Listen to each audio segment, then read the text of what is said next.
And we're live, ladies and gentlemen. Welcome back to the MindCep Podcast, helping you flex your mind, body, and soul. In today's episode 100 on the MindCep Podcast, this is your host, Alex Muir, and we have our repeat guest, Todd Nyholm. Todd Nyholm is the author of his latest book, What the Bleep Brain, and many other books that he's written.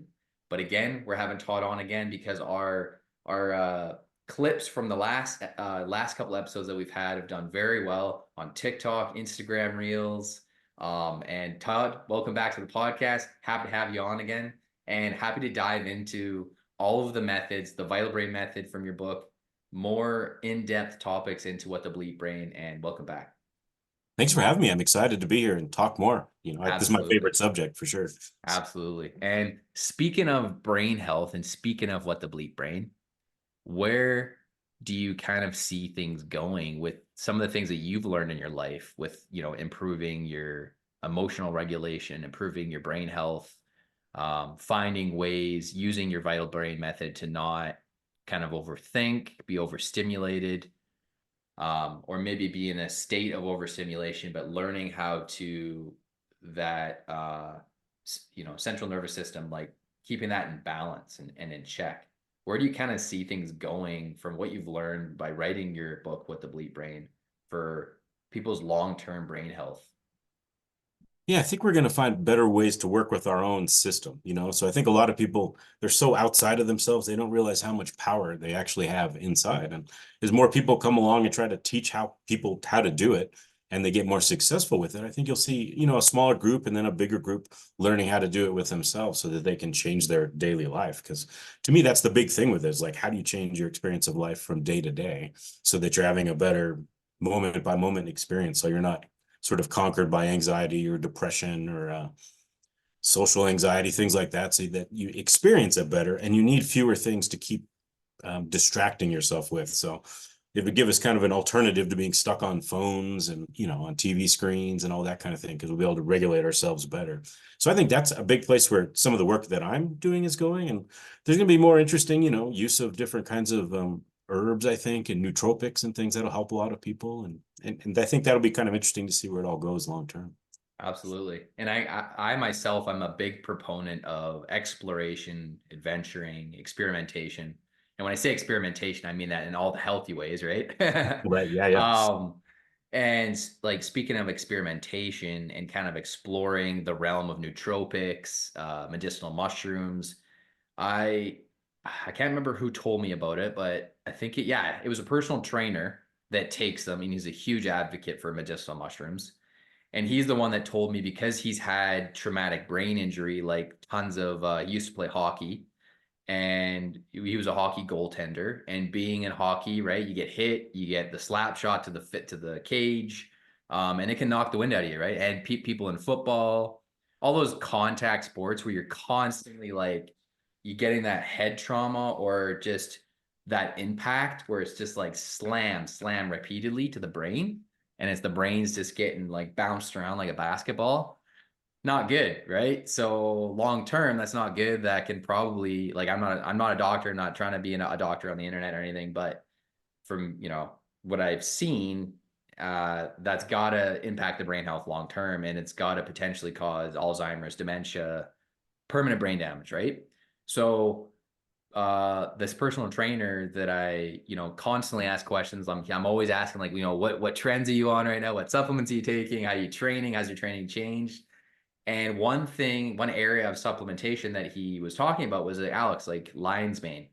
I take 2 to 3 grams of lion's mane per day because of all the concussions that I've had.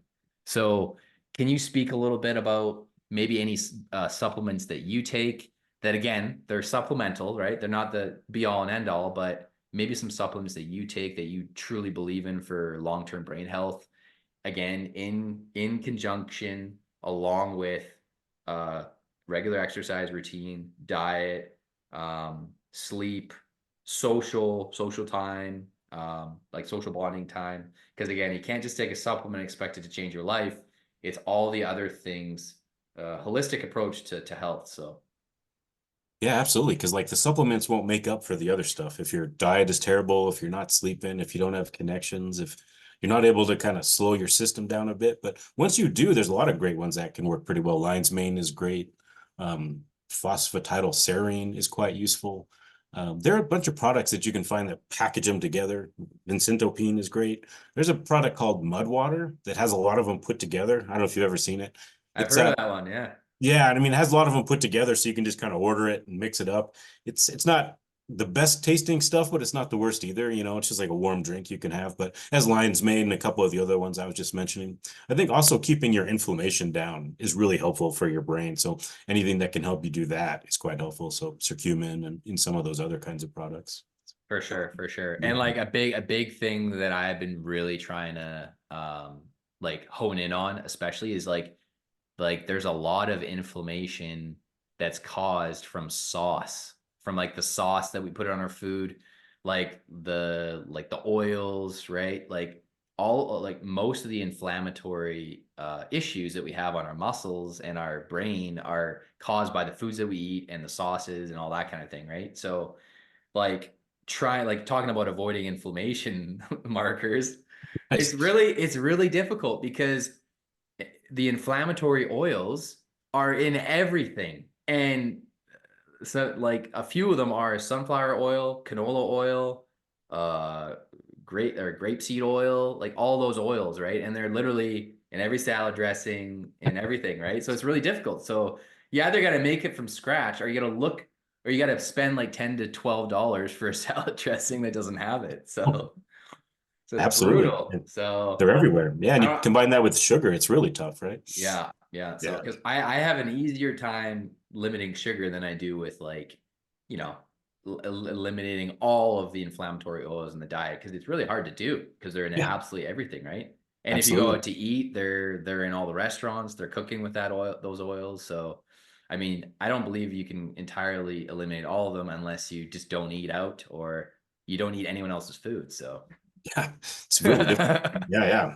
super, super challenging. But yeah, like as far as exercise is concerned, like what is kind of some ways that you train now than maybe you used to train? Like has anything changed in like, do you mainly do body weight style training or a hybrid of weights and body weight, or Yeah, at this point, I'm mostly doing body weight stuff and a lot of kung fu training, different martial arts stuff that I've learned, and then some methods I've made that seem to be really helpful for um, my brain health. And it kind of connects to some of the stuff in the book, but I haven't taught it yet. Those are the things I do the most. I walk quite a bit. I think walking is underappreciated, or rucking, where you got a backpack or like a weighted vest on. That's fantastic. Somewhat depends on where your health is. As I've gotten through some of the chronic health problems, I can do more or less, but I try to put the things that I can always do together in every day so that there's something I'm doing, because it's fantastic for your emotional health and your mental health and a bunch of things along those lines. So.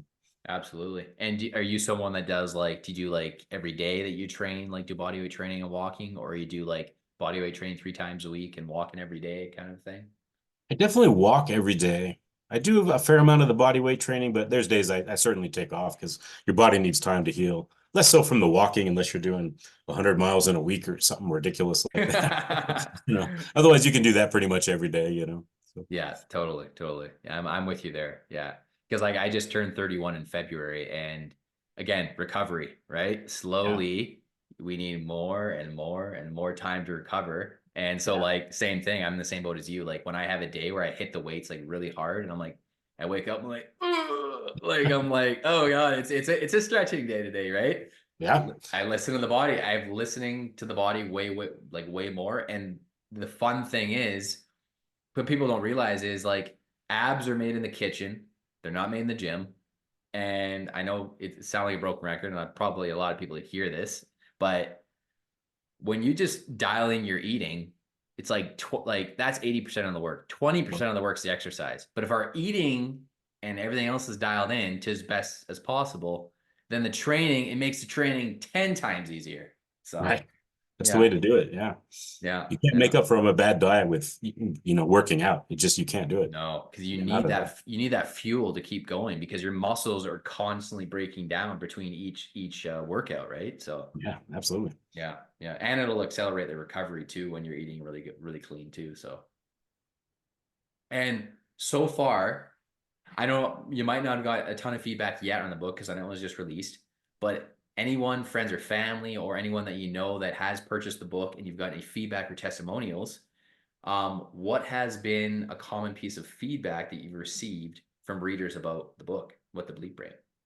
Yeah, the thing that's been standing out to me most is like some of the people I know and some of my clients read it, and they got all the way through it, and they were able to apply all the methods and then get the base results, which a lot of it was increasing their energy, but also feeling more relaxed. Significant changes in mood, particularly with depression and anxiety. Those seem to be two really big ones. Another thing I hear is that they're able to get out of their thoughts better, so they're no longer stuck and being driven down these roads with it. Some of it has to do with sleep. You know, a lot of my clients struggle with sleep way more than I ever would have thought before I started my practice, maybe 9 out of 10. So people are sleeping better and deeper and recovering better. That's a lot of the initial stuff at this point, which has been great. I was wondering if people will be able to pull it out of the book because there's a lot of stuff that you're doing inside yourself with your attention and with your mind. So that was really gratifying to get some feedback along those lines. Right on, right on. Speaking of attention, since applying these methods in your own life over time, have you noticed that you're taking more time for yourself and you feel that you're like less distracted and you're able to focus more holistically on one area during your day? Or are you still finding like you have your moments where you get mega distracted and then you need to recenter again? Yeah, at this point, I would say my ability to focus is better than anyone I know. And because I've focused on it so hard, like I rarely think about it at this point. Where like 20 years ago, it was a big thing, to try to keep my attention in one place and hold it. But I've really zeroed in on that, because it is crucial to everything else that I do. So at this point, that comes pretty easily, but I needed the methods to be able to do that. Like without some kind of like direction and then training yourself to do it, you won't really be able to do it. It's not exactly a natural skill, to just focus and hold it there for minutes or like 10 or 15 minutes or even an hour. It's possible to do, but most people aren't close. And unfortunately, with the cell phones and everything we have going on now, we're trained to the other way. So it's like really important to work on it. One of my clients was talking about it with the book. She's like, I'm really learning how to pay attention working through the book, just trying to get it into the different parts of the body. So it's a great way to train it. There's lots of ways to do it, but it's a really good way to do it and improve your brain health at the same time. Absolutely. And again, it is a practice at the end of the day, right? Like you're practicing to build your muscles, you're practicing to eat clean. Like it's everything's in life is a practice, and our practices are a process, and the process turns into habits that stick. So any way that we can improve our processes, right? The process gets easier. If we make it easier on ourselves, then our habits will create better habits and they'll last longer. Yeah. And then it's like automatic, and we don't have to think so hard about things. It's just they flow, and you're like you feel it, and then the more they flow, the less effort that's required.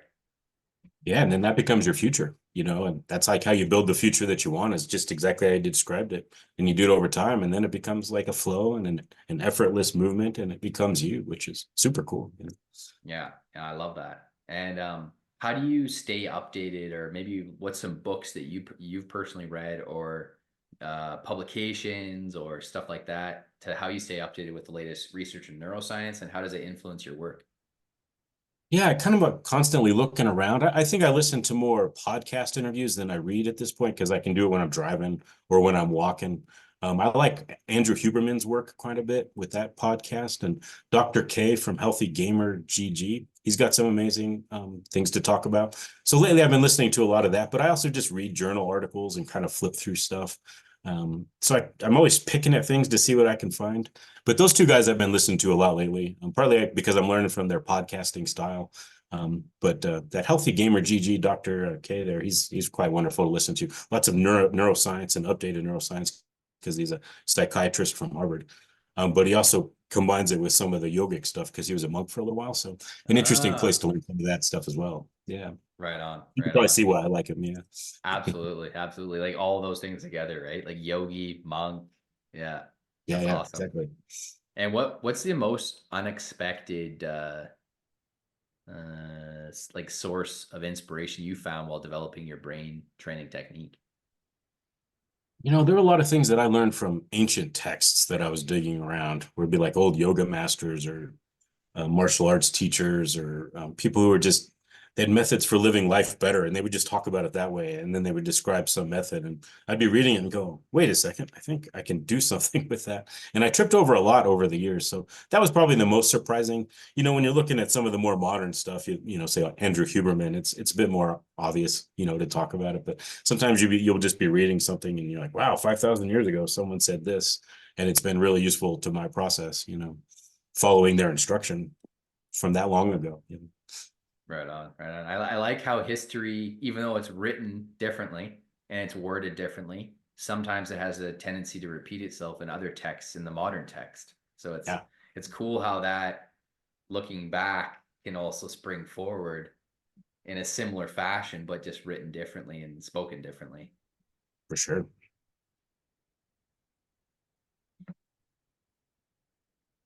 Oh, yeah, this is another good one. How how have you approached skepticism from or towards brain training methods, especially from the scientific community? Because I know people in the scientific community are like, oh, that's because they nitpick any new methods that people are trying or modalities that people might be advocating for. Yeah. But as long as you're not claiming to be a doctor and all that kind of stuff, right? Which some people try and do, which you got to stay away from that. But Yeah. have you received any kind of skepticism or criticism for this vital brain method, like recently or along the way? Yeah, there was one lady I tried to send a book to so she could read it, and I had done an interview with her years ago, and she just read the paragraph blurb and sent me an email back that said, "Congratulations on finishing your book. What you're doing can't work at all. Here's a link to my book so you can see that what you're doing can't work. Congratulations on finishing the book." Something along those Oh lines. yeah, yeah, And I had already read her book, and there's nothing in it that actually they support each other pretty well. But she didn't even want me to send her the book. And for like 3 hours, I was like, wait, what does she think I'm doing? She doesn't know what it is. And that was before the book was out. So I had only taught, 20 or 30 people that I know personally those methods. So she was kind of jumping to conclusions and then a little bit attacked me, in terms of what it was that she didn't understand. She was very polite about finishing the book.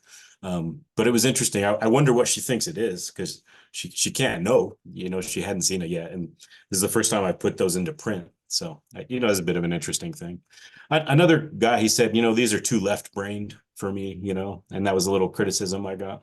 But I did, in this particular book, try to make it a little bit linear and logical so you could follow it and then stack them together. So in some ways, I understand where he was going with that, but that's kind of the most recent stuff. It always takes you a couple hours, like, what do they mean when they said that, yeah. Throws you for there's, a loop. Yeah. yeah, it does. Yeah.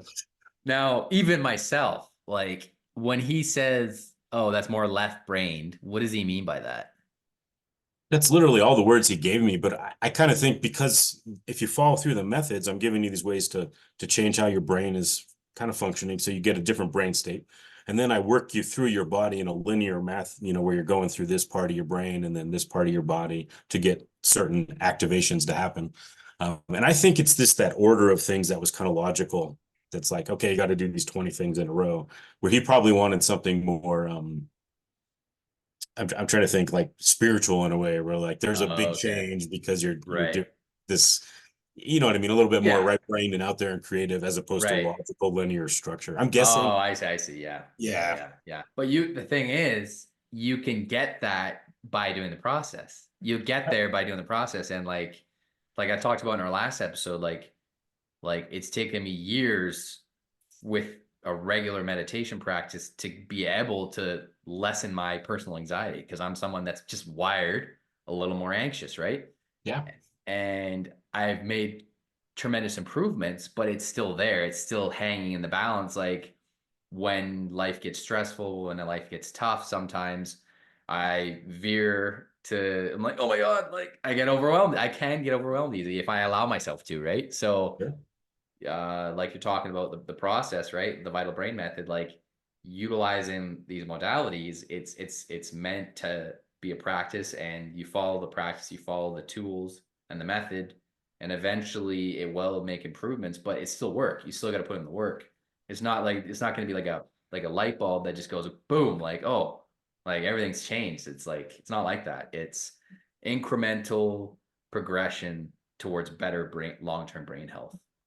And you're training yourself to do something, and you're training yourself to function in a little different way, and you're training your body to react a different way, and then your brain to react a different way, and your breath to react a different way. And if you train it over a while, you need much less of that method to do it. You can just kind of like turn it on and off, but you need the process to get there, and so that you can always come back to it. So yeah, exactly like you said. Yeah. And like eventually the brain will follow what the body's telling it to do. It's just in the beginning, if you're someone that's a little more anxious or overwhelmed or socially awkward, whatever, like the body needs to, or the brain needs to catch up to the body, right? Because we're retraining the body from like you said, the inside out. So that Yeah. takes time. That takes time. It's not instantaneous. So, oh, and let's also talk about cell phone use and anxiety and stress, or being a stressor in our lives.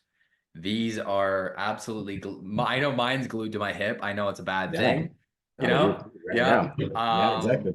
Like, how do you, like when you're in work mode, and do you put on like airplane mode on your phone, or do you put your phone in another room? Like, how do you get into like deep work, like Cal Newport, like boom, like I'm dedicating whatever, half an hour, 45 minutes, 1 hour and a half, whatever your focus period is?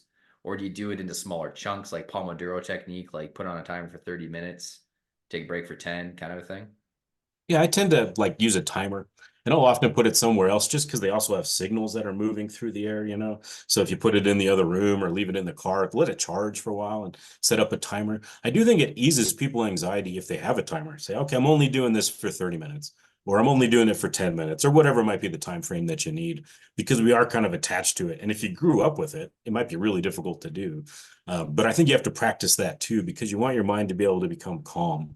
And if it constantly needs stuff going in and out all the time, you're going to drive yourself just a little bit batty with that, you know? And so you got to practice, even if it's like 2 minutes at the beginning and then 5 minutes and then 10, and say, you know, I'm going to put this over there for 2 hours and just go do something else, partly as an exercise just to not pick it up so that you can get control over that like dopamine loop again, because someone else is controlling it all the time with the phone.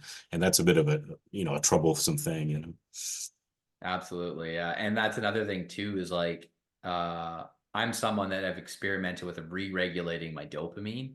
So, and a couple ways that I've been doing that. And I don't know if you've seen on my, like I was doing 30-day challenges for a bit. I was doing like skincare. I was doing, and Yeah. one of the ones that stuck with me, which I'm getting back into again, it's just been absolutely frigid cold, Right. Yeah. is the ice baths. Yeah. So all these experimenting of different habits and routines and challenges throughout that, the ice baths is the one for myself, and meditation is the ones that stuck. And I don't know why, like I know it's trendy and it doesn't work for everyone, but for me, Uh-huh. hugest adrenaline rush. Like, just, if it's the water's a little bit colder than you're used to, 50 to 60 Fahrenheit, it's like I get in there and it's just like I literally am re-regulating my dopamine. Like, Oh, I'm yeah. going like this, I'm just doing a little reset, and you get to the point where you're in a meditative state. It's crazy because it's a little bit painful, it's a little bit uncomfortable, and it can be very uncomfortable depending on the temperature, right? Yep. And Absolutely. um yeah, and like I'm ready to, like, I haven't been doing it, like I was doing like every single day, right? For like 30 days straight, and eventually you just get used to it like anything else, and it's crazy. You crave that feeling. You crave the re-regulation of your hormones with ice baths. So, but again, it can be done in other ways, but like I talked about in one of my other podcast episodes, heat therapy and cold therapy, those two together do crazy things for resetting your nervous system and just feeling that inner sense of calm too. It's Oh, crazy. yeah. And with very minimal time, right? Like I think they said it's 10 to 20 minutes for sauna or steam room, and then like ice bath can be anywhere between like 1 and 5 minutes or less. So Oh, yeah. They're yeah. quick and kind of easy. Like you don't have to like, you have to get yourself into it. Yeah. But Yeah. that's about like the big challenge, right? Yeah. You know, Yeah. but the impact is huge, right? Yeah. It's like a physiological discomfort, right? That you have to get used to rather than psychological, right? But Yeah. you are training yourself to reset your pain tolerance for physiological and psychological too. So Absolutely. But yeah. Mm, oh, I like this. So, what are some of the advice that you give to some of your clients or people who've read your book that who feel that they've hit a plateau in their brain training? They're like, Todd, I'm doing the protocol, I'm doing the process. I feel stuck at like step like 18 of 20 or 15 of 20. And I'm like this. Like I've been doing it 5 to 10 minutes every single day, 7 days a week, 24/7, 365. And I'm just, I feel like I'm plateauing. Like, do you feel like I need to switch anything up in my process or take a break maybe and come back to it? Yeah, typically what I'll tell them is like they're poised for a big jump at that place. And usually what they need to do, particularly if they're feeling like they want to quit, it's just like it's like if they were doing 100%, you take them down to like 75 or 80 and you make it really easy. So let's say they were struggling to just remember the methods or work through them, like there were 20 steps and they were struggling. Be like, write them down. And just next time you're hanging out outside, go through them without making it like a cutout process and do it a couple times like that. So it's just like 2 or 3 minutes here, 2 or 3 minutes there, and then do that for a few weeks. And usually that gives them a big jump because it's like everything's becoming saturated. And then all of a sudden they're like tired or exhausted. They don't want to do it. And then if you can just get over that hump, that's usually when something really cool happens for them. So it's Right usually on. how I, I, yeah. I, I like it. I like it. Cause that's the way um I reached that level when I got to when we were chatting about it in the last episode, like when I got to like 1 hour of meditation. Haven't got back there in a while, but Yeah. like because you're right, you're like you're saying, like you're reaching that discomfort. You're like, oh, like this is a lot of thoughts because the longer that you do the session, the more thoughts come up and right? They're like Oh, yeah. floating along, and you're either reacting to them or just acknowledging and are aware of them. And Yeah, but definitely. like on the other side of that is absolute bliss. You're just trying to be aware of them. You're not trying to judge them. You're just trying to be like, okay, I see the thought. It's going by. I don't have to react to it. I don't have to judge it. I just have Yeah. to sit with it. And that is the toughest thing to learn, I think, in any of these methods is sometimes we're sitting with the emotions for a little longer than we're used to. But over time, on the other side of that, you do reach a very blissful level, and it's such a feeling of inner peace. Yeah, and then it takes off from there because there's just more and more you can build on top of that. And pretty soon it drags you rather than getting yourself to do it. You're like, oh, I can't wait to do it, Like, oh, I've only got 12 minutes to do it today instead of 48 or whatever you might want. And that's when it gets kind of neat. And once you get past some of those thresholds, that happens a bit more. And then usually when you're hitting a threshold, it's just like some change is happening within you, and you just kind of got to keep moving forward. Just one step, keep moving forward, and then something cool will happen. Right on, right on. Well, appreciate your time, Todd. I Yeah. loved this episode, and I would love to have more Me too. because we're constantly getting like awesome content, and I know the listeners and the people on TikTok that are followers and on TikTok and Instagram and elsewhere are like gaining a lot of value from this because Right. everyone needs to find ways or wants to find ways to improve their brain health, and people need it more than ever because we're uh our attention our attention is not there like it used to be. We're getting distracted more than ever. We're attached to our phones and technology, so learning tools and tactics to take a step away, take a step back from all of the changes and the hustle and bustle of the world, right? Like one of this meditation app that I use, Oak, they talk Mhm. about that. And it was a quote in there. It's like nature is never in a hurry, but still things still get done. Right. So, and that quote kind of sticks with me. It's like I know we all feel like we need to rush, but at the end of the day, we really don't need to. Yeah, We can slow things down a little bit more, and it'll be a way better result and a way better feeling. absolutely. Right on. So, Todd, I'll mention it again. Where can our listeners find you? Where are you most active on right now? And how can they connect with you? Yeah, I'm really trying to build up my YouTube channel. So Nitality is the name of the system. It's just Nytality.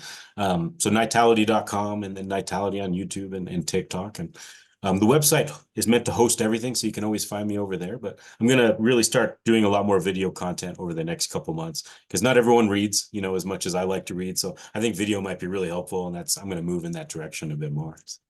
Absolutely. Right on. Appreciate your time, Todd. It was a fabulous episode 100 of the MindCep Podcast, and That's awesome. looking forward to having you on for more episodes. I'll probably send you some more links for some future episodes because I like doing like neuroscience, brain health, at least one or two of the episodes of that a month because so much people gain so much value from that, and it's so helpful. And your tools and resources in your book and the books that you've written are, again, people need it.